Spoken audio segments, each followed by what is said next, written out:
Hello बच्चों, कैसे हैं आप? आई होप आप अच्छे होंगे। पवन सर क्लासेज में आप सभी का स्वागत है। तो बच्चों, आज हम एक्सरसाइज 1.1 का क्वेश्चन नंबर 5 करेंगे, जो लास्ट क्वेश्चन दिया हुआ है। देखिए क्वेश्चन में क्या पूछा गया है। यूक्लिड विभाजन प्रमेय का प्रयोग करके दर्शाइए कि किसी धनात्मक पूर्णांक का घन नो m प्लस 1 नो m प्लस 8 के रूप का होता है। यानी कि यहाँ पर क्या पूछा गया है, घन। इससे पहले क्वेश्चन में स्क्वायर यानी कि वर्ग पूछा गया था। तो सबसे पहले हमें क्या करना है, देखिए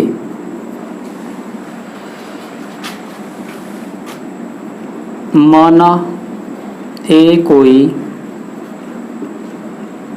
धनात्मक पूर्णांक लिया। माना ए कोई धनात्मक पूर्णांक लिया और b बराबर है। देखिए b बराबर है, यहां पर 9m दिया हुआ है, यहाँ पर 9m प्लस 1 और यहाँ पर 9m प्लस 8 दिया हुआ है। यानी कि हमें पता है m का जो मल्टीपल है, गुणज है, यानी कि 9 दिया हुआ है।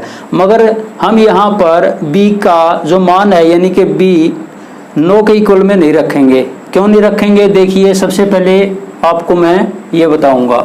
तो देखिए इस क्वेश्चन को समझने के लिए सबसे पहले हम इंटीजर लिख लेते हैं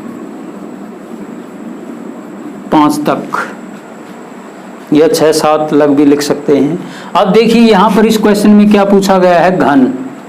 1 2 3 4 और 5 जो इंटीजर लिए हमने, नेचुरल नंबर है, इनके घन करते हैं। 1 का घन 1 होता है, 2 का 8 होता है, 3 का 27 होता है, 4 का 64 होता है और 5 का 125 होता है। अब देखिए सबसे पहले यहाँ पर 9m दिया हुआ है, तो 1 8 27 64 और 125 को हम 9m के रूप में इनमें से कौन सी संख्या को लिख सकते हैं। तो देखिए यहाँ पर 1 और 8 9 से छोटे यानी कि इंटीजर दिए हुए हैं, तो 1 और 8 को हम 9m के रूप में नहीं लिख सकते। तो इसके बाद देखिए यहाँ पर जो नेक्स्ट नंबर है 3 का क्यूब 27 को हम 9m के रूप में लिख सकते हैं, यानी कि 9 तिया 27 होते हैं। अगर हम यहाँ पर m की वैल्यू 3 पुट करें तो 9 तिया 27, यानी कि कहने का मतलब ये है वह m को हम किससे, वह m का मान यहाँ पर हम क्या पुट करें कि 9 से गुणा करने पर वो संख्या पूर्णघन बन जाए। तो यहाँ पर देखिए 3 का क्यूब 27 होता है। अगर हम m की वैल्यू 3 रखें तो 3 नीम 27, यानी कि जो यहाँ पर 9m दिया हुआ है इसको हम 27, देखिए यहाँ पर 9m को जो यहाँ पर क्या दिया हुआ है 3 का क्यूब, 9m जो फॉर्म है इसको हमें किस में दर्शाना है, यानी कि 27 में। वे किस प्रकार हम इसको लिख सकते हैं। तो हमें पता है 9 तिया 27 होते हैं, तो हम क्या करेंगे 9 तिया 27, यहाँ पर जो m की वैल्यू है ये m दिया हुआ है, m की वैल्यू यहाँ पर हम 3 पुट कर सकते हैं। तो देखिए इसके बाद 9m प्लस 1 दिया हुआ है, तो यहाँ पर कहने का मतलब क्या है, 27 के बाद 4 का क्यूब यहाँ पर 64 दिया हुआ है। तो देखिए 64 को 9m प्लस 1 के रूप में हमें लिखना है। तो हमें पता है 9 63 प्लस 1, यानी कि 9m प्लस 1। तो कहने का मतलब क्या है, जो m की वैल्यू है यहाँ पर 7, तो 9 63 में अगर हम 1 ऐड करें यहाँ पर 64 होगा, यानी कि 64। इसके बाद हमारा 9m प्लस 8 जो अगला इंटीजर दिया हुआ है, तो इसको हम कैसे लिखेंगे। इसके बाद देखिए 4 का क्यूब यहाँ पर 64 दिया हुआ है, 4 का क्यूब 64, इसको हमने किस में लिख दिया 9m प्लस 1। अब इसके बाद 9m प्लस 8 और यहाँ पर 5 का जो क्यूब दिया हुआ है कितना है 125। अब हमें क्या करना है, जो 9m है 9m प्लस 8 को 125 के रूप में, यानी कि कहने का मतलब क्या है 125 को 9m प्लस 8 की फॉर्म में हमें लिखना है। तो हम कैसे लिखेंगे, हमें पता है यहाँ पर जो रिमाइंडर है यहाँ पर 8 दिया हुआ है, तो यहाँ पर देखिए प्लस 8 तो 13 निम्न 117। अगर हम 117 में 8 ऐड करें तो यहाँ पर 125, तो 125 को हम लिख सकते हैं 9m प्लस 8 की फॉर्म में। तो देखिए यहाँ पर 9m प्लस 1 या 9m प्लस 8 जो इंटीजर दिए हुए हैं, तो इनको हम कहाँ से शुरू करेंगे, यहाँ पर b की वैल्यू जो छोटी से छोटी वैल्यू होगी यहाँ पर हम 3 लेंगे। तो कहने का मतलब क्या है, यहाँ पर b की वैल्यू हम 9 यानी कि 9 नहीं लेंगे 3 लेंगे, तो b की वैल्यू यहाँ पर 3। तो इस प्रकार से आपको 1 2 3 4 5 जो इंटीजर हैं इनके क्यूब करने के बाद ये थोड़ा बेसिक सा हमने किया था। तो देखिए इसके बाद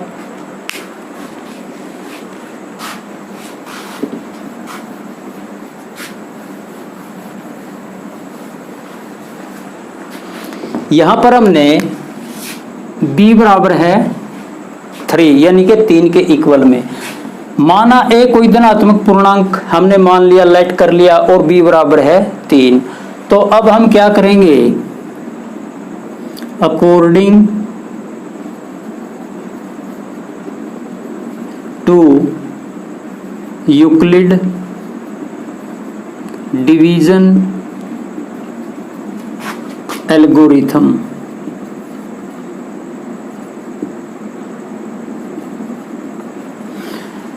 यूक्लिड डिवीजन एल्गोरिथम के अनुसार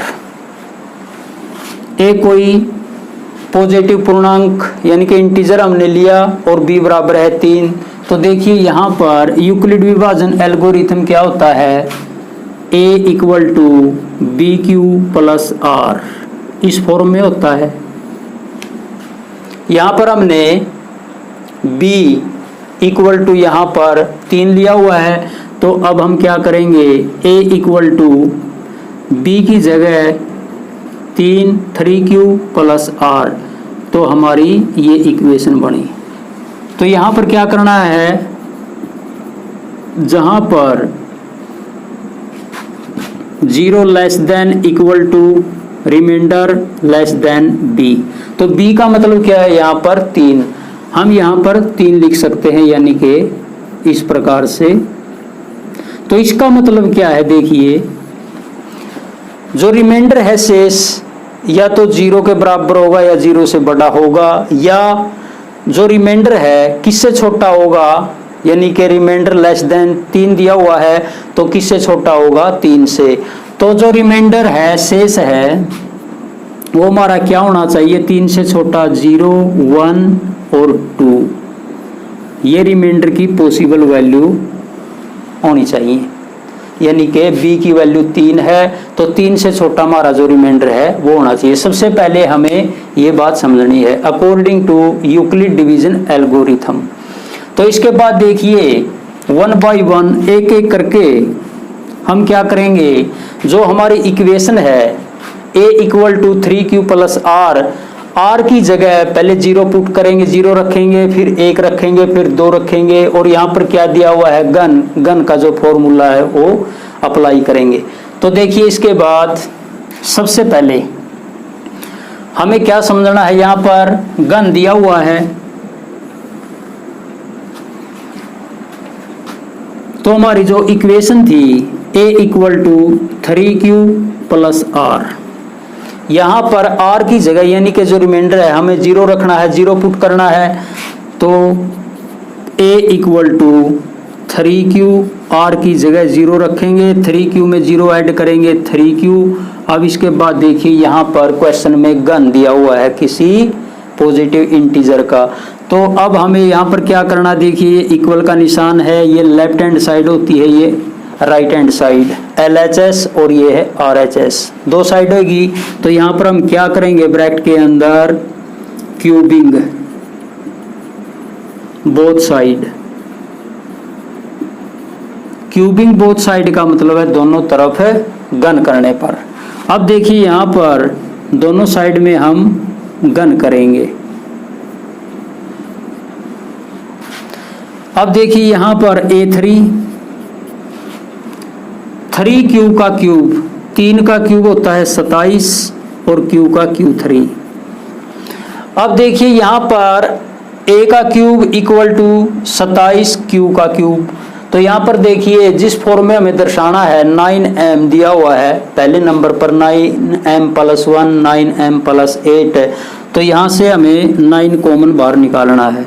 तो कॉमन निकालने के बाद देखिए A का क्यूब 9 कॉमन निकालने पर 9 × 27 3 क्यूब की 3 हमारा यहाँ पर इतना। देखिए इसके बाद जो यहाँ पर ब्रैकेट के अंदर ये इंटीजर आया 3 क्यूब का क्यूब, तो इसको हम कोई भी इंटीजर मान लेते हैं। जैसे हमने ये मान लिया K1।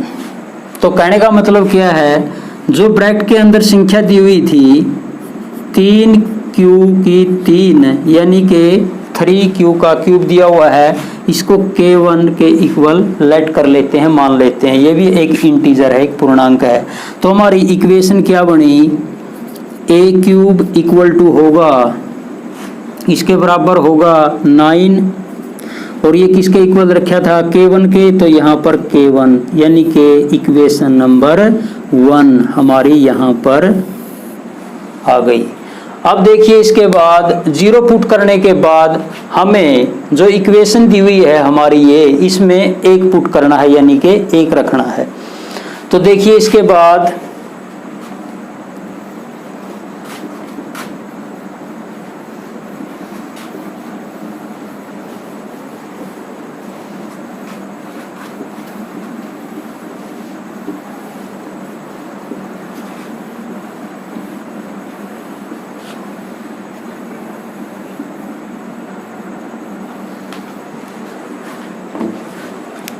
देखिए जो हमारी इक्वेशन थी, अब हम क्या करेंगे, 0 के बाद 1 पुट करेंगे रिमाइंडर की जगह। हमारी जो इक्वेशन थी BQ थी, B की जगह यानी कि 3Q + R, ये इक्वेशन थी। अब हमें रिमाइंडर की जगह पहले 0 पुट किया, अब 1 पुट करेंगे यानी कि 1 रखेंगे।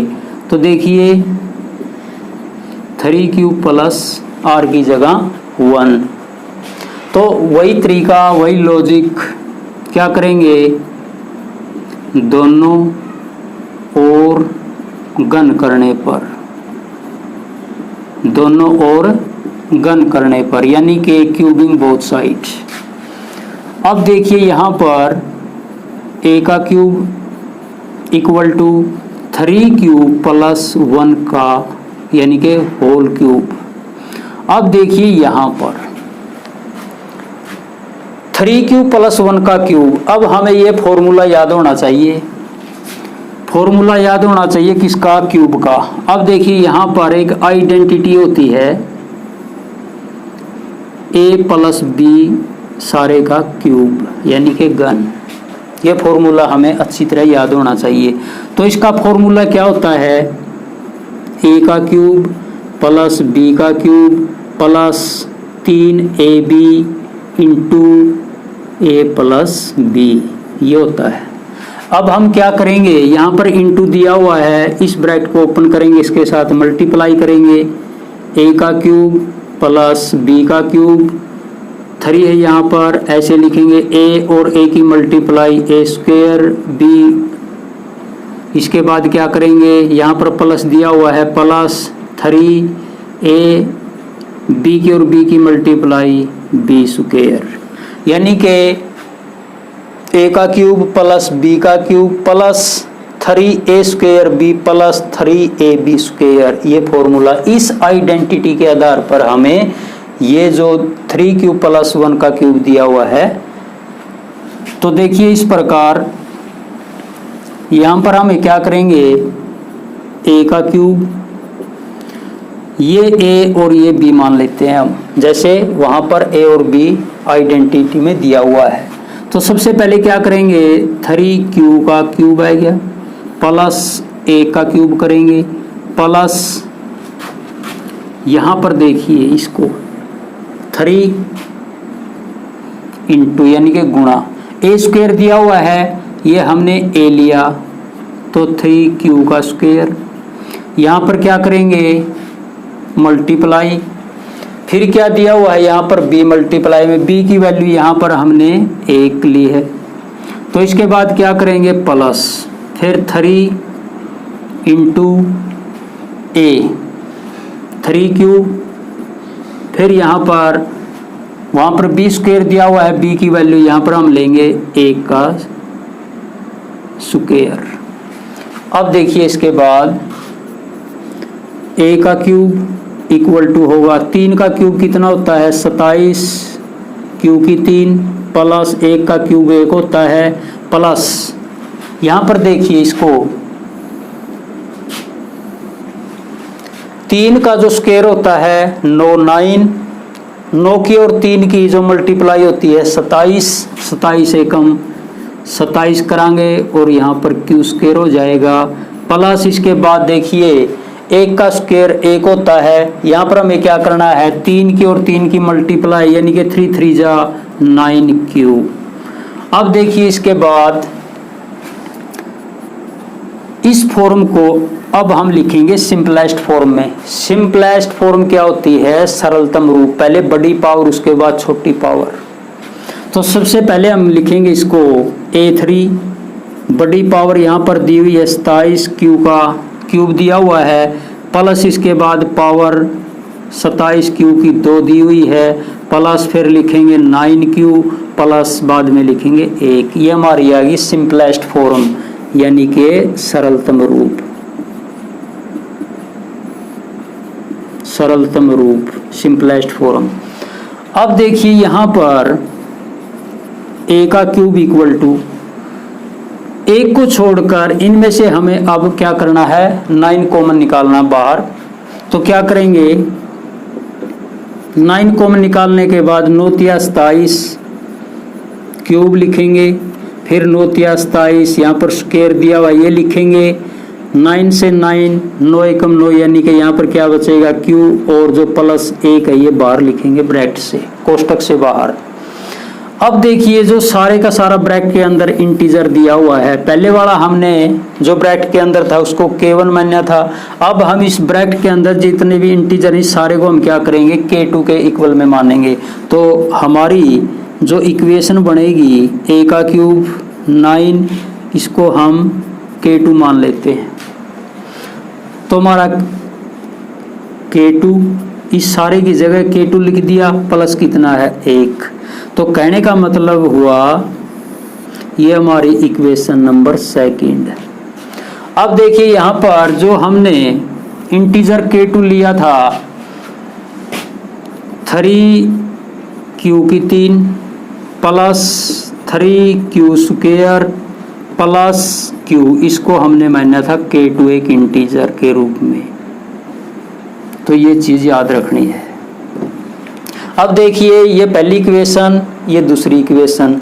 अब क्या करेंगे, हमारी जो तीसरी इक्वेशन आएगी तीसरी समीकरण उसको हल करेंगे। तो यहाँ पर हम क्या करते हैं, जो ये इक्वेशन दी हुई है हमारी इस साइड में लिख लेते हैं इनको। जो पहली इक्वेशन है इसको यहाँ पर लिख लेते हैं a3 इक्वल टू, तो जो पहली इक्वेशन थी 9k1 ये फर्स्ट इक्वेशन।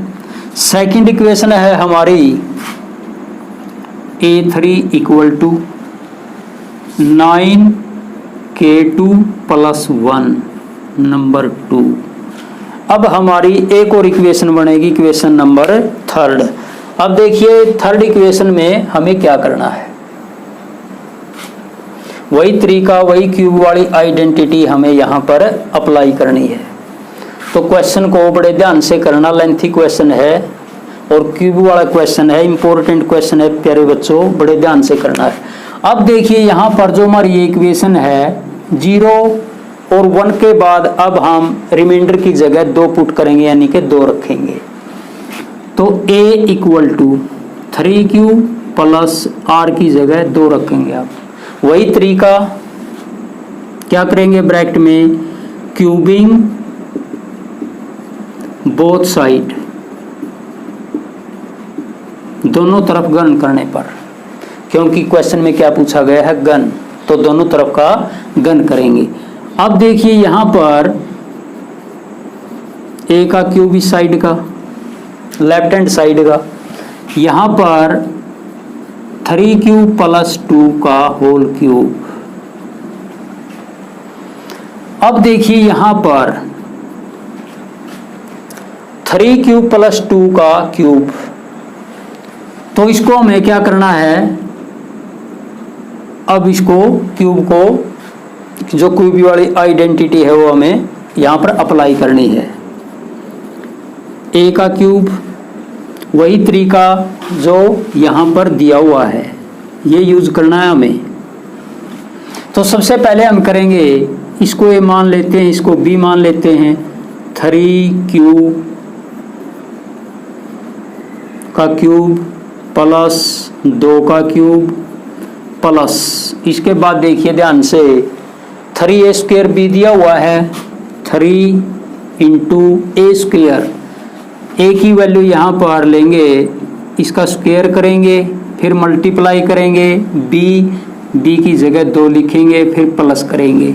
इसके बाद देखिए 3ab स्क्वायर दिया हुआ है, 3 यानी कि 3 गुणा, फिर क्या करेंगे, यहाँ पर a दिया हुआ है, a की वैल्यू यहाँ पर 3 cube multiply b square, b की वैल्यू यहाँ पर कितनी, 2 का स्क्वायर करेंगे।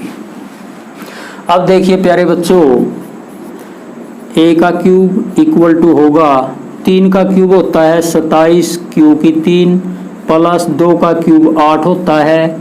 यहाँ पर देखिए इसको, इस पार्ट को इस पार्ट की मल्टीप्लाई करेंगे पूरे की, 3 का स्क्वायर 9, 9 तिया 27, 27 दूनी यानी कि 54 क्यू स्क्वायर प्लस 2 का स्क्वायर 4 होता है, 4 तिया 12, 12 तिया 36, 36 क्यू।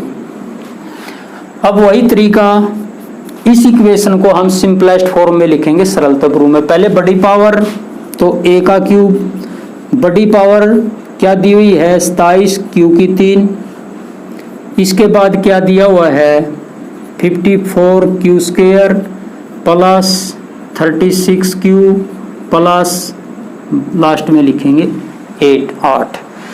अब देखिए 8 को छोड़कर जो क्यू वाले इंटीजर हैं इनमें से हम 9 कॉमन निकालेंगे। वही तरीका, a का क्यूब 9 कॉमन निकालने के बाद 9 तिया 27, यहाँ पर क्या आएगा 9 6 जा 54 होते हैं, तो यहाँ पर क्या लिखेंगे, या लिखेंगे, इसके बाद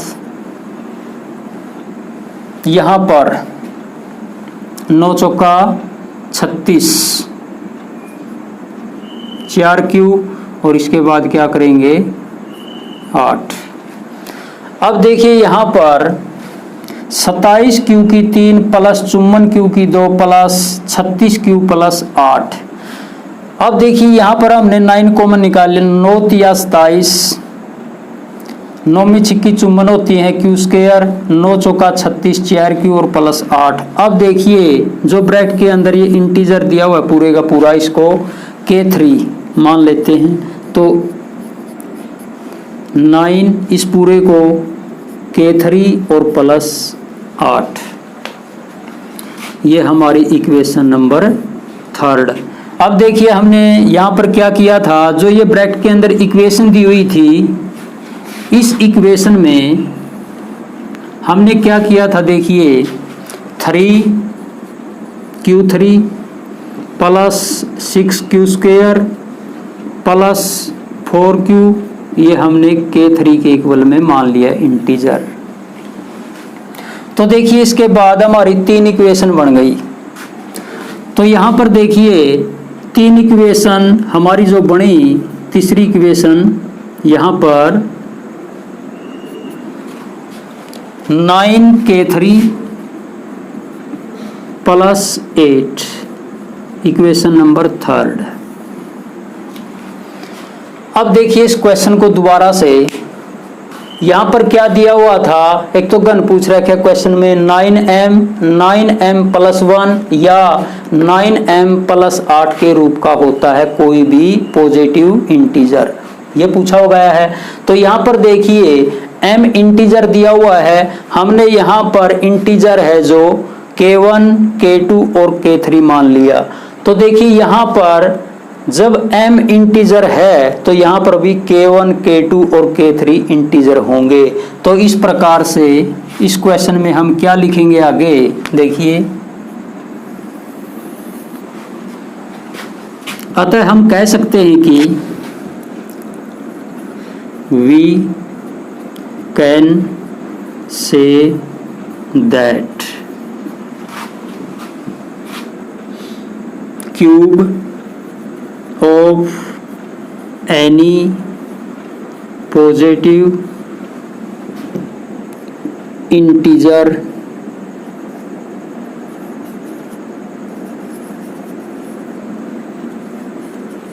form of,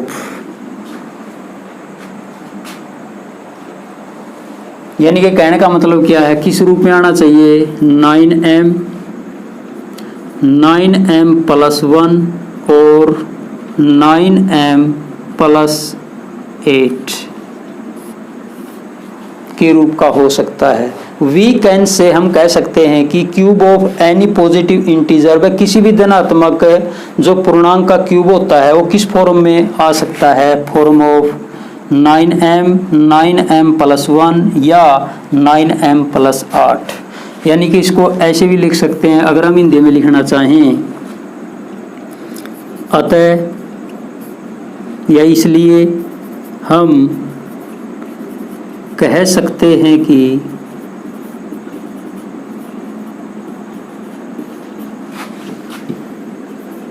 कोई भी धनात्मक पूर्णांक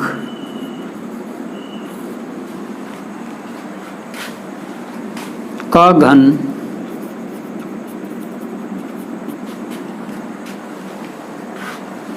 नाइन एम प्लस 1 या 9m प्लस 8 के रूप का हो सकता है। तो ये हमने सिद्ध कर दिया, प्रूव कर दिया और हमारा क्वेश्चन है जो कंप्लीट हो गया। तो आई होप आपको ये क्वेश्चन अच्छी तरह समझ आ गया होगा।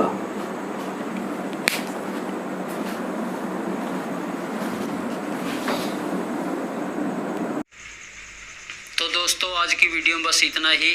अगर ये वीडियो आप सभी को पसंद आए तो वीडियो को लाइक शेयर और सब्सक्राइब ज़रूर करना। जय हिंद जय भारत।